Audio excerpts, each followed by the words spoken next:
শরীরে 5টি লক্ষণ দেখলে বুঝবেন আপনার উপর জাদু করা হয়েছে। প্রিয় ভাই এবং প্রিয় বোনেরা আমার, আপনার মধ্যে যদি এই 5টি লক্ষণ আপনি ফেস করেন তাহলে মনে করবেন যে আপনার উপর জাদুটোনা করা হয়েছে। প্রিয় ভাই প্রিয় বোন, অনেকেই আছে এই জাদুটোনা বিশ্বাস করতে চায় না, অথচ এগুলো বিশ্বাস না করলে অনেক ক্ষেত্রে আপনার ইমানটাও চলে যেতে পারে। কারণ এই জাদুটোনা রাসূল সাল্লাল্লাহু আলাইহি ওয়াসাল্লামকে করা হয়েছিল। এক ইহুদি মহিলা লাবিদ ইবনে আসম তিনি নবীজি চুল মোবারক নিয়ে 11টি গিরা দিয়ে জাদু করেছিলেন। তার পরিপ্রেক্ষিতে রাসূল সাল্লাল্লাহু আলাইহি ওয়াসাল্লাম দীর্ঘদিন যাবত অসুস্থ হয়ে পড়েছিলেন। তিনি এত সুন্দর করে কথা বলতেন, তিনি আর কথা বলতে পারতেছিলেন না। তিনি নামাজে দাঁড়াতেন, নামাজ পড়তেন, সূরা কেরাত যখন পড়তে যেতেন হঠাৎ করে সবকিছু ভুলে যেতেন। এক পর্যায়ে আল্লাহ রাব্বুল আলামিন জিবরাইল আলাইহিস সালামের মাধ্যমে জানিয়েছেন যে অমুক ইহুদি মহিলা আপনাকে জাদুটোনা করেছেন, এবং এরই পরিপ্রেক্ষিতে আল্লাহ রাব্বুল আলামিন সূরা ফালাক এবং সূরা নাস নাজিল করে দিয়েছেন, এবং 2টি সূরার ভিতরে 11টি আয়াত দিয়ে রেখেছেন। এক একটি আয়াত যখন তেলাওয়াত করা হয়েছে এক একটি গিরা ছুটে গিয়েছে। সুবহানাল্লাহ। এই জন্য এই জাদুটোনা এগুলো অবিশ্বাস করা যাবে না। অনেকে আছে এগুলো অবিশ্বাস করে বসে থাকে, অথচ এদিকে যে তার জীবনটা আস্তে আস্তে ধ্বংসের দিকে চলে যাচ্ছে এই ব্যাপারে তার কোনো খেয়ালই নাই। আমাদের কাছে অনেকেই কল দিয়ে বলেন, হুজুর আমার সমস্যাটা আগে অনেক কম ছিল, কিন্তু আমি এটার কোনো গুরুত্ব দেই নাই, আমি ভালো কোনো ট্রিটমেন্ট করি নাই, যার কারণে আমার এই সমস্যা আস্তে আস্তে অনেক গভীরের দিকে চলে গিয়েছে।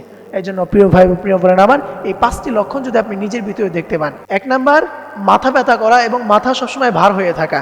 যদি আপনি দেখেন যে আপনার মাথা সবসময় ব্যথা করে এবং মাথা চিনচিন করে ব্যথা করে এবং মাথা সবসময় ভার হয়ে থাকে, তাহলে মনে করবেন যে আপনি জাদুটোনায় আক্রান্ত। আপনি ভালো কোনো রাকির মাধ্যমে রুকিয়া করে নেবেন। এবং 2 নাম্বার, চোখের নিচে কালো দাগ পড়া। যদি আপনি দেখেন যে চোখের নিচে কালো দাগ পড়ে গিয়েছে, আপনি আয়নার সামনে দাঁড়ালে কেমন যেন আপনাকে একটা ভয়ঙ্কর দেখা যায়, তাহলে মনে করবেন যে আপনি জাদুতে আক্রান্ত। এবং 3 নাম্বার যে লক্ষণ সেটা হচ্ছে বুক ধরফর করা। প্রিয় ভাই এবং প্রিয় বোনেরা, অনেকেই আছে এই ধরনের সমস্যা হয় যে হঠাৎ করে বুকের ভিতরে লাফিয়ে ওঠে, বুক ধরফর করতে থাকে, তাহলে মনে করবেন যে আপনার উপর জাদুটোনা করা হয়েছে। এবং 4 নাম্বারে সবসময় অসুস্থ থাকা এবং নিজেকে অসুস্থ ফিল করা। অনেকে আছে দেখবেন সবসময় কেমন যেন রোগা রোগা ভাব হয়ে থাকে, অসুস্থ হয়ে থাকে, মনে করবেন আপনার উপর জাদুটোনা করা হয়েছে। এবং 5 নাম্বারে মৃত্যুর ভয় থাকা। প্রিয় ভাই এবং প্রিয় বোনেরা আমার, সবসময় যদি আপনার মৃত্যু নিয়ে ভয় হয় তাহলে মনে করবেন যে আপনার উপর জাদুটোনা করা হয়েছে। প্রিয় ভাই এবং প্রিয় বোনেরা আমার, এই 5টি লক্ষণ যদি আপনি নিজের ভিতরে দেখতে পান তাহলে মনে করবেন যে আপনি জাদুতে আক্রান্ত। আপনি সাথে সাথে কোনো কবিরাজের কাছে না গিয়ে ভালো কোনো রাকির মাধ্যমে আপনারা রুকায়া করে নেবেন।